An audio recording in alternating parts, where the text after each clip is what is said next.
Hello and welcome back to Hollowponds Solo Sagas. So we will be continuing today in our adventures within the Forbidden Lands, the Forbidden Lands role-playing game by Free League Publishing. We will be starting our session 2, so our proper session. I'll introduce to you the companion character. I'll correct the way I generated the main character and the companion character. And we will begin the solo process. So we'll start talking about using the solo processes from the Book of Beasts and the additional supplement that Matt K has released and can be found on drive-through. Basically, Mr. K says in that supplement that due to space limitations within the Book of Beasts, when he was asked to write the solo processes, he had to leave some stuff out. It's now on version 6. As released on drive-through, and it's pretty good. So let's get on with playing Forbidden Lands. So yes, welcome back to subscribers. If you're not a subscriber, do consider subscribing. If this is the first time you visited the channel, there's lots of stuff to look at before you make your decision. If you've been visiting me several times before but you've not subscribed, as we do have about 2/3 of the people who visit the channel haven't subscribed, then do consider subscribing. Thank you very much as ever to the Adventurers Guild. Due to your support, I'm going to be able to get possibly a supplement for the Forbidden Lands and maybe some other stuff, as supporting does allow it to happen. Thank you so much to Rolling Solo for the super thanks donation that you gave. That was on one of the how-to videos. And that's about it. So let's recap. We had our main character. So Matt suggests that you have, as lots of things do, a main PC, and we always have a main character that you kind of gravitate to when you solo play. You might have a whole team, such as the Pirate Borg or Twilight 2000, but you still have that one character that you have an affinity for, Staff or Cat and Pete.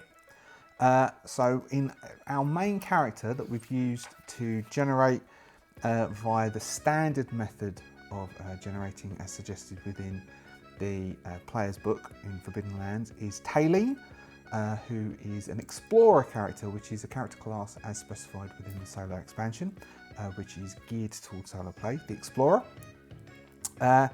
Now I misunderstood as I approach lots of role-playing games, as there's so many that I like to read and flip between one and the other, that some of the things within the attribute generation and skill generation I haven't fully read the rules. And so attribute generation, the max you should set anything to is 4, the minimum is 2, apart from any of the key attributes being the key attribute for the character role or the key attribute for the kin. It just so happened that the one that I put 5 in, wits, is the key attribute for explorer. The others were 3s and 4s, so that was fine.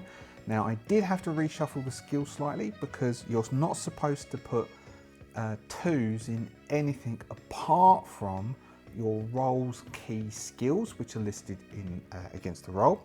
I had put some against 2. I think it was marksmanship, I'd made a 2, but for those ones you're only allowed to maximise as a 1 as an initially created character. So I've corrected that a bit. One thing I didn't discuss with you was will points. So I said how you can spend will points. So for instance, you can spend 1 will point using the adaptive, which is a talent from the human kin, that when you're asked to roll a skill roll, or when we attempt to roll a skill roll, because we're solo players, no one's asking us to roll a skill roll, you can then switch out another skill for that one, for the cost of 1 will point. But where do these will points come from? Will points come from, in the Forbidden Lands and the use of Forbidden Lands version of Year Zero, from pushing your dice rolls. So there is the pushing mechanic within the Year Zero games, within Free League's games. Now for Forbidden Lands, because you are a rogue hero, you are incentivized for pushing your roll. Now there are 3 sets of dice that you can roll within the trying to do something within the Forbidden Lands. There's a base dice, which is key to your attribute. There's the skill dice, key to your skill, and there is gear dice, weapon dice, item dice, geared to the thing you're using to assist you. When you push your roll, you will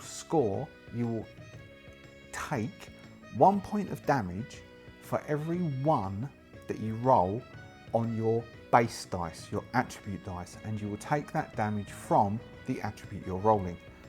As well as the points of damage you gain 1 will point for each 1 point of that damage. So if I was to roll 2 ones on a strength roll within the base dice, then I would take 2 points of damage to my strength, plus gain 2 will points that I could then utilise later on.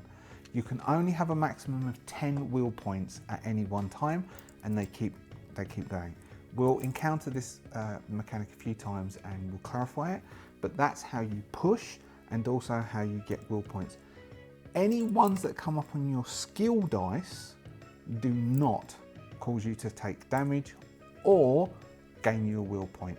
Any ones that come up on the weapon dice do not cause you to take damage or cause you to get a will point, but they will cause the bonus on your item to be reduced by 1 for each one you roll, i.e. damaging the item you're using. That's that. So that's how will points come in.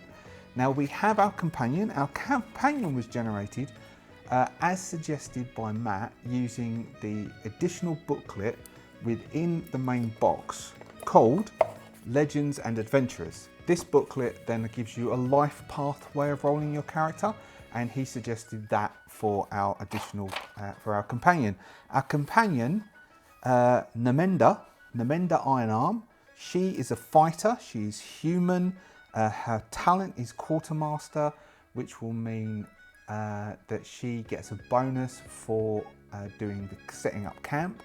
I'll have to look that up exactly, I didn't write notes next to it. She is leather armour, small shield, leather cap, she's got a long sword.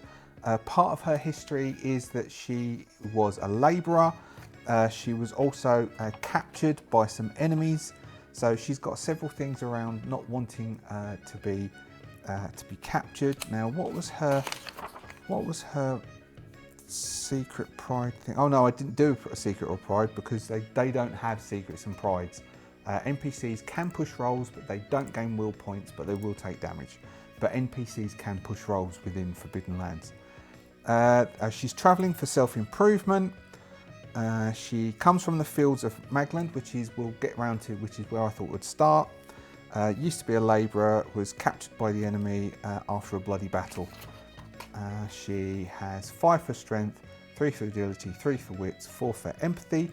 That was generated using the life path, which tells you to add things to certain stats depending on what you roll. She has 3 in might and 3 in melee, again due to rolling that. 2 in survival and 1 in animal handling, and that's it for her skills.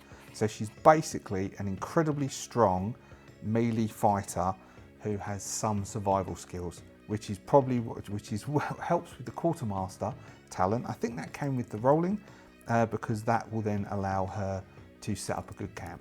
And that is Naminda. Now, we have our 2 characters. Now, what I decided was that I haven't yet done the 3 things about Taylene. I've been considering it, but I haven't done them yet, written them down. So we have, where do we start? Now, we get this lovely map, which is probably going to clash with the green screen at the back, as you're seeing this, because this is the green screen's green.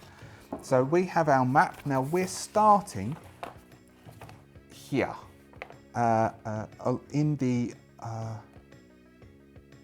Magelland? I don't know, I'm not very good at these things, which is amazing while I'm learning Dutch.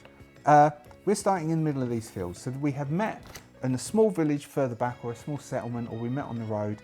Taylene and Namenda met together and decided to travel, and we are travelling towards the Hollows. Now, I've put the Hollows sticker here. How it works within the box, you get a series of transparent stickers that you can stick onto the map wherever you find things. The Hollows is a village that is suggested to be put into your starting game. This is suggested for the DM, but we'll do it for us too, because you can equip. There's some interesting things there that I've cursory read. I've done exactly the same thing that I've done with Pirate Borg or various other things that we've played together on this channel. where it's a pre-written thing. We did the same with Alien. I cursorily read what's going on so you don't miss anything, but beyond that I'm not reading in depth. So I know that there's a mystery that we can run around and try and find within the Hollows. I know that there's a thing that happens with the undead in the Hollows. But these are things that we would have found out about. We'll also have known this. So Taylene and Nemenda. I need to learn her name. Nemenda.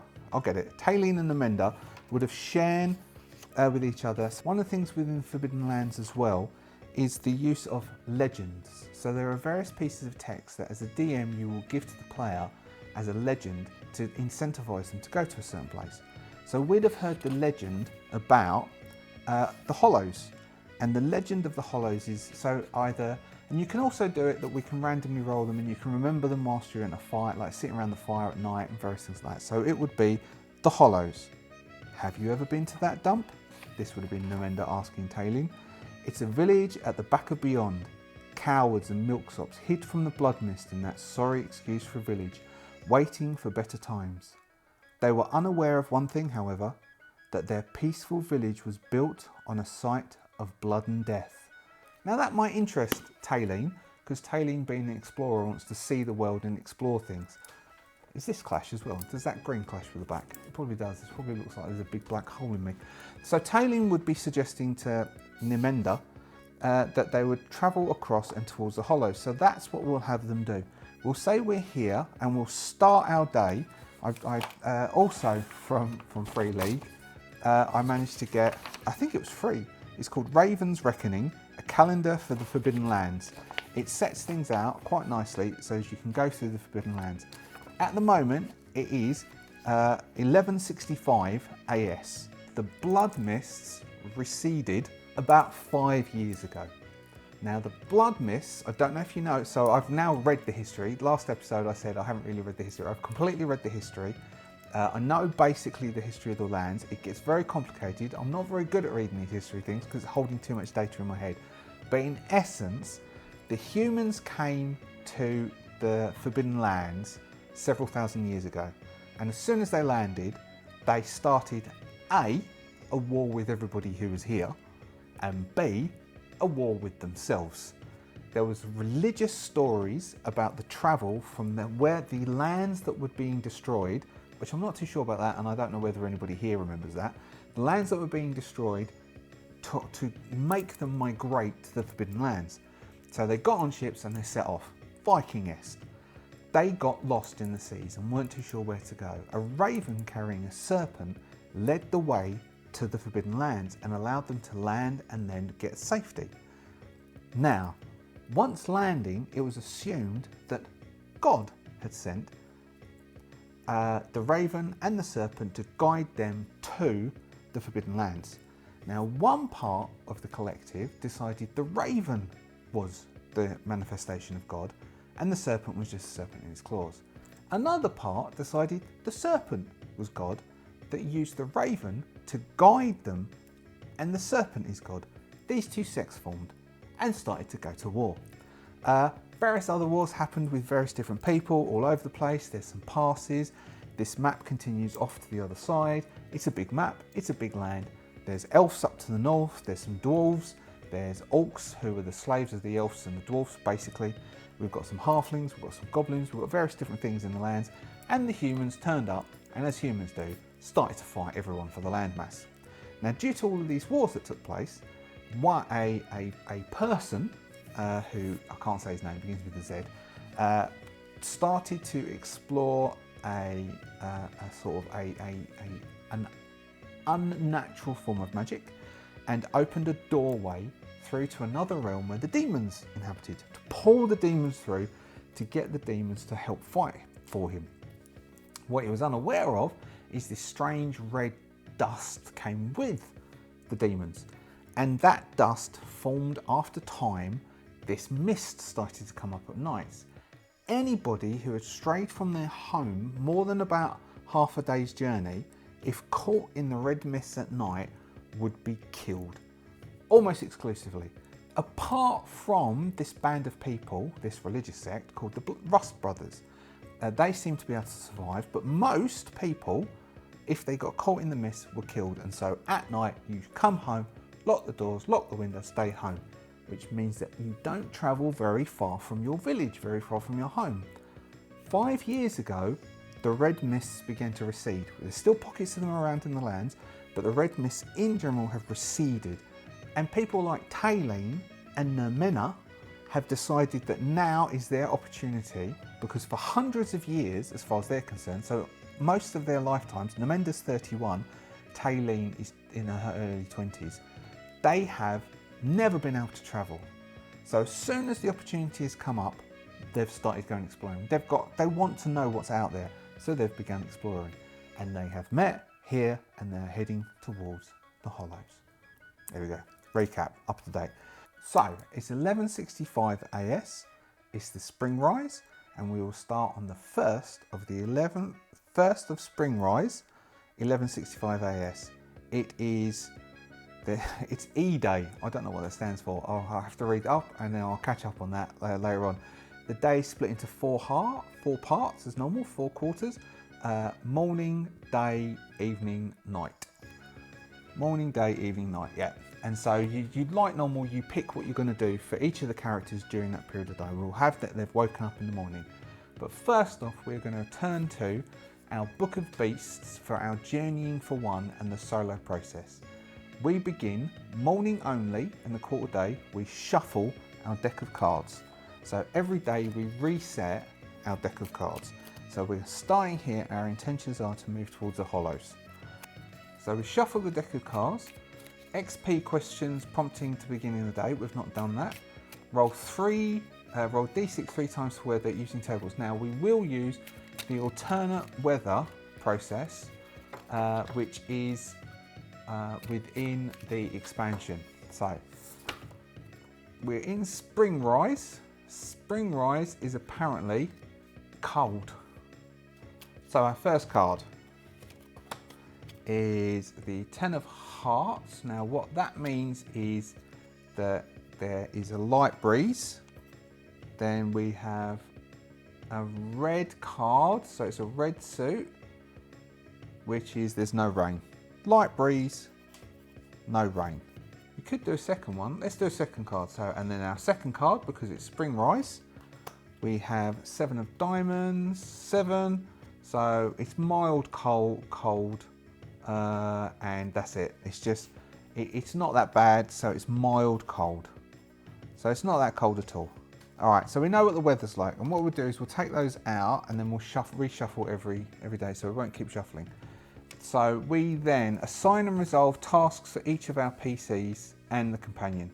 Now the type of tasks that you have for journeying for one is, or this is as you're journeying in whatever that is with the Forbidden Lands, is you can hike, which is you move into the next square. Well, you move based on the movement that you can do within each terrain type, which is in an open terrain where we are with grass, you can move 2 hexes.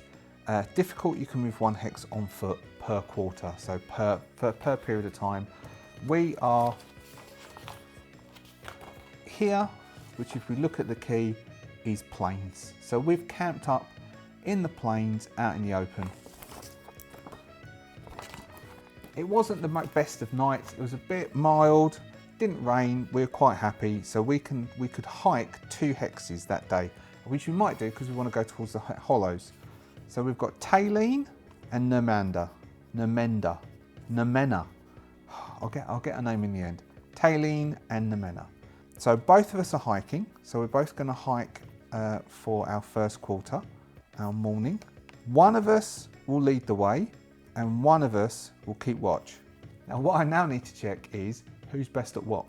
So leading the way is a survival role. Taylene does have Path of Navigation as one of her talents, but to automatically succeed at the lead the way role, you need to burn a will point. She has no will points.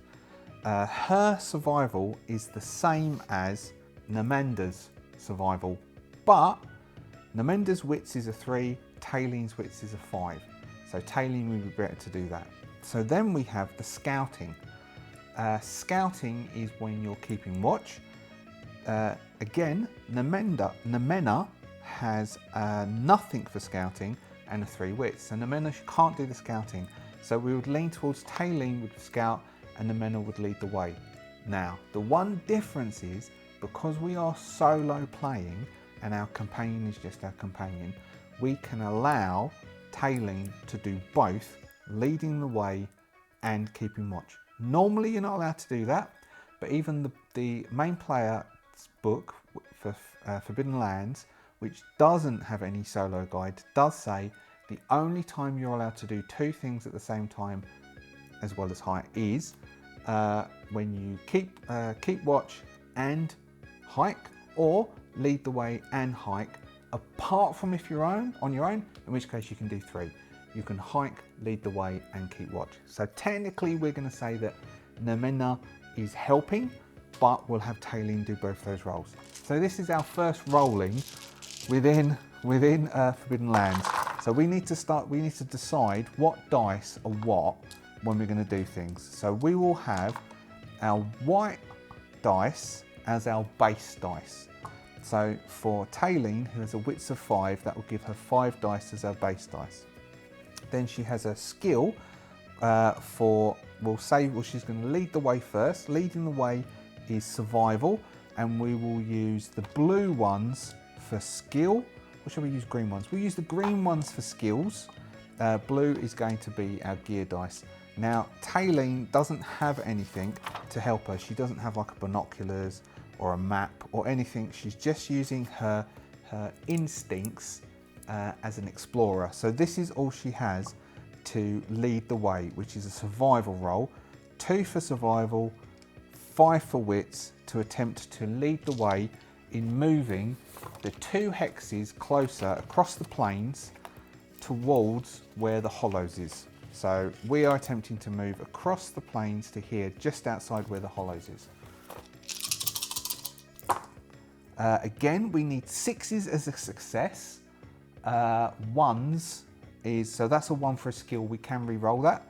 6s are a success. This is not a success, which means that we would have a mishap. So what Taylene is going to do is Taylene is going to push the roll. Anything that doesn't roll a 6 on the attribute we can re-roll. We can re-roll the 1 for the skill dice. We can't re-roll 1s for attribute dice, and we can't re-roll 1s for weapon dice or item dice, but we can for skill dice. So we can re-roll all of these. So Taylene is walking along. Taylene is starting to get a bit confused because it's just a big plains. She's not too sure where to go. And then Nemena's going to say, aren't we going that way?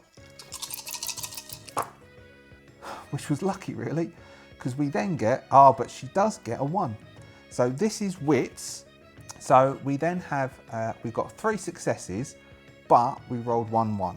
So because of that 1-1, Taylene takes 1 damage on wits and gains 1 will point. But we do get 3 successes. So 3 successes means that we successfully navigate our way across the plains, the 2 squares closer, 1, 2, to the Hollows. So we are about 10 kilometers away from the Hollows at the end of the morning. Now we're still going to do our encounters, still make an encounter roll, but we've managed to navigate across there, but we've taken 1 point of will damage.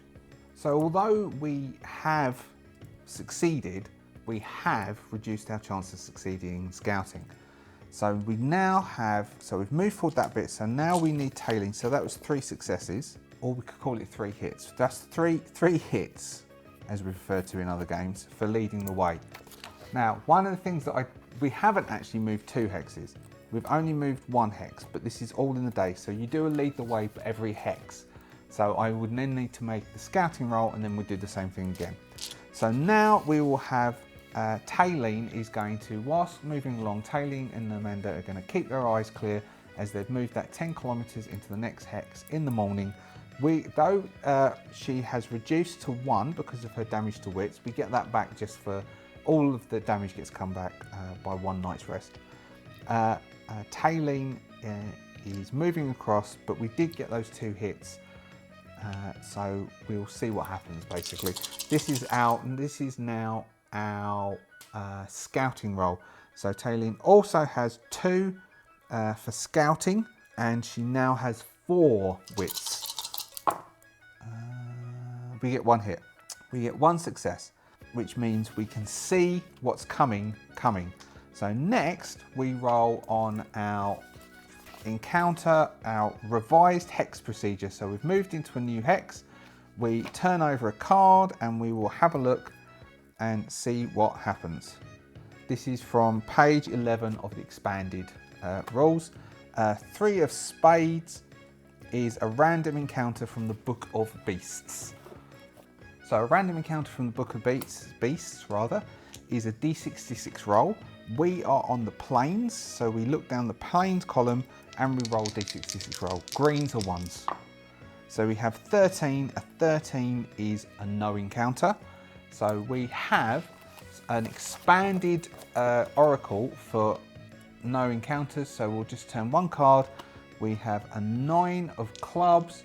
A 9 of clubs means that as we're moving into this area, it says mysterious. Ooh. So what we're going to say, we will say moving into the area, it's the flat plains, we're hiking forwards. The grass has gone a strange bluish colour in this area, in this hex. A lot of the plains are a bluish area. We can see some strange animals moving across the plains in the distance. We have food, I think. So what we need to do is we would need to eat at least once. So we'll do that on a midday. We'll do a resources roll for midday, so as we can do resources rolls as well.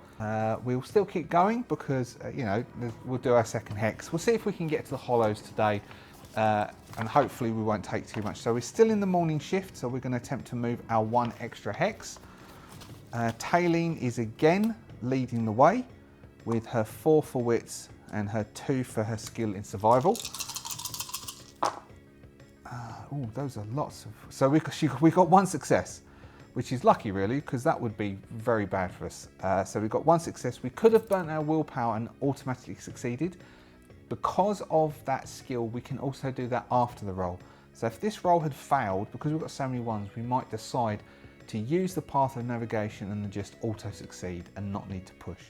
But Taylene has automatically succeeded in knowing the way to go forwards, and we don't have a mishap.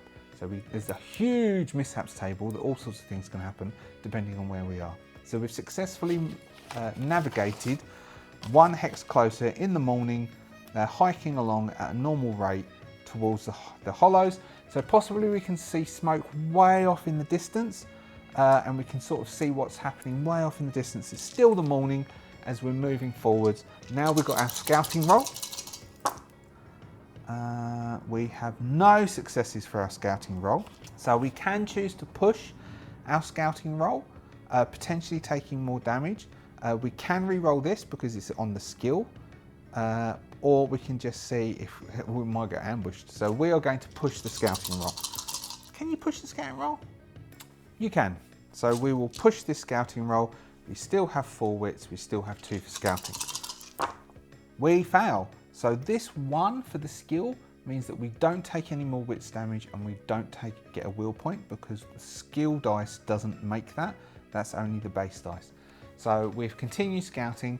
So maybe this is where Nemena is telling Taylene some stories about her adventures in the past, being much older. So Nemena is distracting Taylene by telling her several stories about places she's been, fights she's been in, pointing to scars on her body, and Taylene isn't really paying any attention at all to what's happening, which means that Taylene completely is distracted when we have our revised hex process. We've moved into a new hex, so we turn over a new card. We have a Queen of Spades, so a face card, a general encounter, draw a card and consult the chart on page 170. So we don't get to avoid this because we failed the scouting roll. We don't see this coming. So on the general encounters roll on page 170 of the Book of Beasts, we just turn a card. We have the 6 of clubs. 6 of clubs is no encounter. So we don't have an encounter, so we will do the no encounter mood oracle again. So we've moved forwards. through the fields, 5 of hearts. This part, we still have this sort of eerie feeling moving towards, the closer we're getting towards the hollows, the weirder it's feeling as we're moving forwards.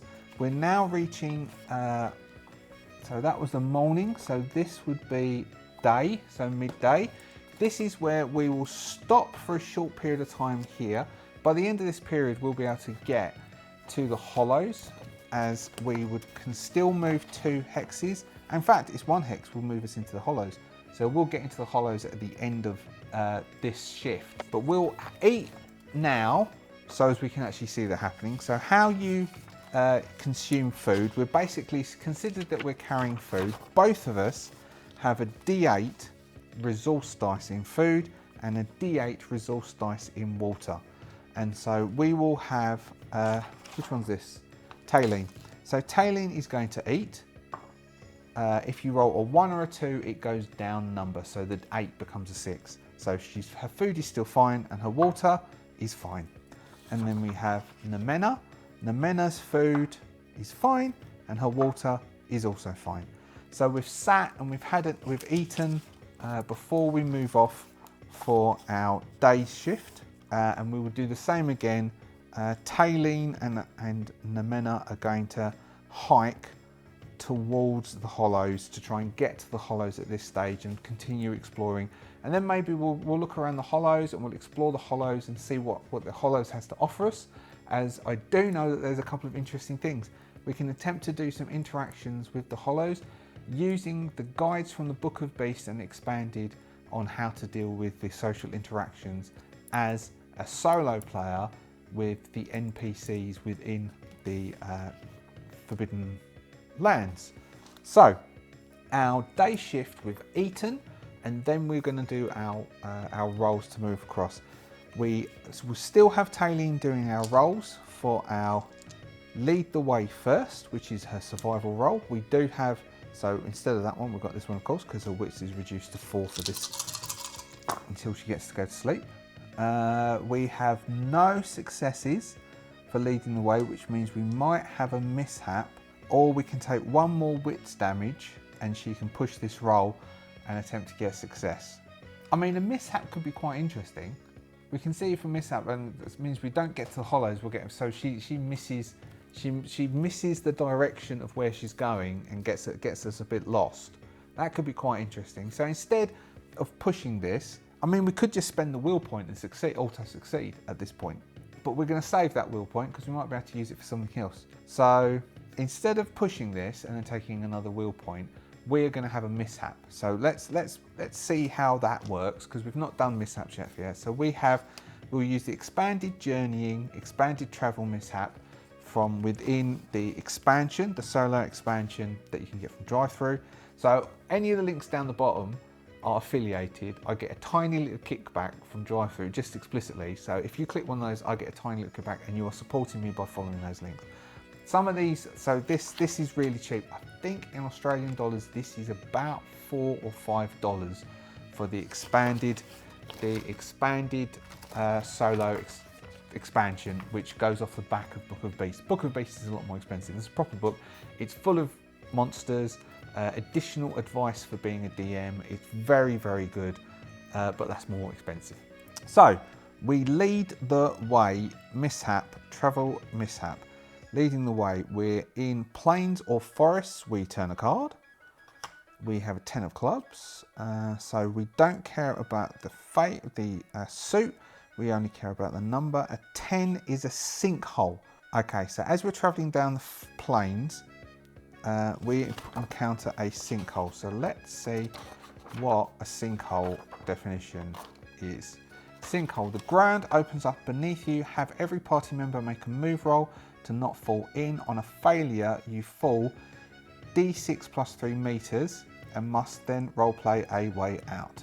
Okay, so as we're moving down, we don't notice that the terrain has become quite damp underfoot, and as we move forwards, the soil slips and a crevice, a small gap, a crag in the rock that we're walking over in the plains as we're going towards the hollows exposes itself, and we slip through and down. Both of us need to make a move roll, otherwise we're taking some damage and we are falling. So, move roll. Taylene has a 2 for her move and she has a 4 for her agility. Taylene is going to attempt to dodge to the side and not fall down this hole. Taylene gets 2 successes. So Taylene, as Taylene moves forwards, her nimbleness and her explorer instincts kick off. The ground slips, she slides, about her left foot slides down and she throws herself backwards, stopping from slipping down into the sinkhole. Nemena, on the other hand, Nemena has 3 for agility and nothing for move. So Nemena, he's not looking too good. Nemena, lucky Nemena. So Nemena uses the weight of her shield to propel her momentum as she throws her arm back and catapults herself back, bumping into Taylene, and they both roll together onto the floor. We never lose our way. Oh, we could have called our pride into focus on not losing our way for our. We'll try and remember that, because we never lose our way as our pride. So with pride, what would then happen? We would get a D12, and we can roll the D12 on top of our success. So if we'd have done that 11 from memory is 3 additional successes. So we would have then succeeded instead of that by using our pride, but we didn't. So we've slipped down, we had so there's a hole there, we've slipped in, we didn't fall in, so possibly we can say that we've not had a permanent injury. We can then bypass around, it takes a bit longer, but as we could move 2 hexes in a quarter and we only need to move 1 to get to the hollows, we can continue moving along the way. We do still have our scouting roll. So as this is happening to us, we may not succeed in our scouting roll. So our lead the way was 0 hits. Now we have our scouting roll. Let's see how many hits we get from a scouting roll. So we will have Taylene again is going to attempt to scout forwards. We have 1 hit for our scouting roll. So whatever happens, we get to see it before it sees us. And then we have our moving into a new hex process somewhere here, which again is another card. So we have 3 of diamonds. 3 of diamonds is a random encounter from the Game Master's Guide. So that's page 147 in the GMG, Game Master's Guide, for the Forbidden Lands Game Master's Guide. Again, it is, this is dice, so this is a D66. We are in the plains. We have 61. Oh, we encounter something. 61 plains. We turn to number 11, the Forgotten Prince. So as we're moving, so we've moved around, and we slipped down that hole, and to move down that hole, so there's a crag. We've followed the crag across this edge to try and come around and towards the hollows. As we do that, we encounter a large pile of heavy rocks stacked one atop the other in a monument that we recognise. Someone has obviously spent a lot of effort building the cairn, and someone or something is buried beneath it. So the first bit, so this is the first bit that's written. So that's the bit in italics, as DM you would read to your players, but then there's a bit underneath it. And I've skim read and I've seen the word Death Knight. And we've got an Arlander prince fell in battle hundreds of years ago. So there's potential. So this is a grave, okay? So it'd be reasonably large. So I mean, I'll try and find a picture and put it up of a cairn. So there's some graves, some cairns in the UK that I have seen whilst going backpacking in the UK, i.e. walking around with a backpack and then camping, wild camping, or as we used to call it, camping. So they're reasonably large piles of stones. Now, particularly as this is apparently was buried here beside his horse and 2 loyal knights. Okay, so basically it's big. It's not like a small pile of rocks. This is a big pile of rocks. there's probably 2 massive headstones either on either side of a small entrance which goes into a mound that would go back about 10 or 20 foot. Now, we have an explorer. Now, this is the question. We have an explorer who wants to explore and find things. We have a person, Nemena, who wants to prove themselves. Do they enter this cairn and explore and see what's there, or are they going to continue along their way? Now, I saw the word Death Knight. I quickly looked at the Death Knight. They're tough, okay? They're tough. Now, are the 2 of us going to try and take on a Death Knight? We don't know. So then the question is, do they know that they might be facing something like a Death Knight? Now, the potential there is we can just do a yes-no question from our Oracle. Are they going to explore it? Now, first off, Taylene, who has lore, because she is a scat, she's an explorer, and she might have heard, but her deep secret is she's never actually found anything. This is quite exciting because she has never really encountered anything like a monster. She's never really encountered anything like this, so this would be quite interesting for Taylene. So Taylene is going to make a lore roll and see if she's got 1 for lore, and she has a reduced wits of 4. Now, is Taylene going to think of anything that she can remember about these sort of cairns? No, and she's not going to push that because she's rolled 2 ones, and that means she'd take 2 will damage, and though she gets 2 will points, she gets 2 will damage. So she's not going to do that. So she can't remember anything about this, and we'll just spin some tales to Nemena. So now the question is, are they going to want to explore this? I think that it's highly likely that they are going to want to explore this. So I think any face card or any red card, and they're going to want to go in and have a look. Red card. Okay, so both of them are going to get really excited about seeing this pile. There could be treasure in here. Nemena wants to prove herself. So they're both. So Nemena, she wants to prove herself. She's a warrior of old. She's been around. This is a good chance to prove herself. Taylene he fancies the idea of treasure. Now the only thing is, of course, they don't have. Taylene's only got a short bow. Well, we'll go into the cairn. So they will light their torches. They'll both carry a torch. So let's roll their resource dice for torch, which both have D8s. So Taylene, 3 is fine. Nemena, 4 is fine. So using torches, they move down. It's not very big. It would count as either it would be in the near category because it would go down deep. It's been dug quite deep. It's a small area, piled stones. There are burial mounds, and there is 2 bodies as they go down. It's lit. Let's make, okay, so Nemena, so there's a big stone in the front. Yeah, all right. So we're not just going to stroll in. So there's a big stone blocking the doorway that needs to be budged. So Nemena is going to say, don't worry about it, I can do that. Now that's might, which Nemena is like built, she's ripply built. So she will say that she will go in. So Taylene will help Nemena budge the rock. So Nemena has a strength of 5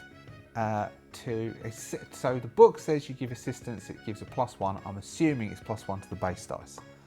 So Nemena can take more damage from that way. Nemena has a might, a skill of 3. So Nemena is going to attempt to move this big stone that's blocking the doorway. So we've used it, we'll count the torches being used.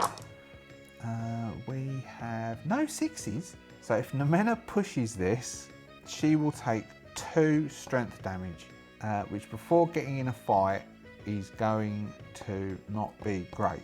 So Nemena is that. So they're both, Nemena and Taylene, are struggling to move that rock that's blocking the doorway. And it is not moving. I am quite surprised by that. That means they can't get in. All right, well that solves whether they're going to fight a Death Knight or not, because they can't budge the rock. It's just a stone. We could mark it, they could come back, but they decide, so they're moving the stone, which is luckily why they only need to move one hex this turn. They're pushing against this rock, and the rock will not budge from the front of the stone. they could dig their way in, but I don't know whether they're going to desire digging their way in, because otherwise she's going to get hurt, like proper hurt, doing that. So that'll take 2 damage, which I don't think she's happy to do. So this stone just isn't budging. So the stone doesn't budge. Are they going to want to come back here? A red, they might want to come back. A black, they're just going to forget about it. A red, they might want to come back, okay? They might want to come back here. It's going to play in their mind, so we'll note that down. I mean, Taylene is quite excited because she has found a burial mound, which is quite exciting. But if she would have been able to go in and get something out, that would be even more exciting. So we have successfully moved across the plains, and we will get to the Hollows. So we enter the village of the Hollows, which we can use as a base to start off with. So let's see what the Hollows looks like as we get there. So as we approach the Hollows, it looks, I'll see if I can, so that's the Hollows. I'll see if I can put up a picture. I might have a picture to put up of the Hollows. The village is a welcome sight. A bunch of well-to-do houses are standing close together, slightly obscured by billowing chimney smoke. You hear the sounds of kids playing and catch the smell of fresh bread. When you get closer, you can see a low stone wall encircling the small settlement that is guarded by a few simple stone towers. You see a wooden sign planted next to the road with the written words, "Welcome to the Hollows. Drink from our tankards, eat from our bowls, but honour the dead walking by our sides." So we'd enter, we'd go up to the front gate, and we would, where would we come up? So we would enter, let's say we're entering from the plains part, and we're coming in down to this gate 3 here. There's a river that runs through the middle. We can see the water flowing over here. We can hear the sounds, low stone wall, a gate here. We'll move up to the gate. It's the middle of the day on the 1st of spring rise. Knock on the gate, and that's where we'll end. Next episode, we'll explore the Hollows. And for now, we've reached, it's the evening, so we're going to have to spend the night. So we're coming to the evening, we knocking on the gate of the lower entrance into the Hollows.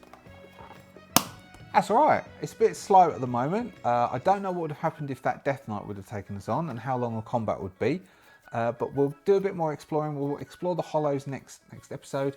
We'll use the additional information within the expanded solo play to see about doing social interactions with people within the Hollows, and we'll continue the adventures of Taylene and Nemena. Thank you so much for being here. If you're a subscriber, I'm so grateful for your subscription. If you're not a subscriber, please consider subscribing if you like the stuff that I do. Thank you so much to the Adventurers Guild for your support and for joining the membership, which you can do. There's additional videos, there's additional material, and there's additional things. There's also a newsletter that you can subscribe to. I will put the link over there for the newsletter. At the moment, there's additional material that will get sent out to you to do with Cyberpunk Red, but I will be writing some additional material to assist with several things that we're doing within the Forbidden Lands very soon. Thank you very much, and I will see you next week for more adventures in the Forbidden Lands. See ya.